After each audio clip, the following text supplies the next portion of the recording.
আজ শ্রাবণের আমন্ত্রণে দুয়ার কাঁপে, ক্ষণে ক্ষণে ঘরের বাঁধন যায় যায় বুঝি আজ টুটে। আজ শ্রাবণের আমন্ত্রণে দুয়ার কাঁপে,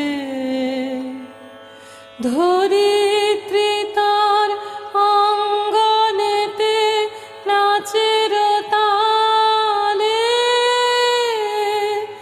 ওঠেন মেতে চঞ্চল তার অঞ্চল যায় যায় লুটে। আজ শ্রাবণ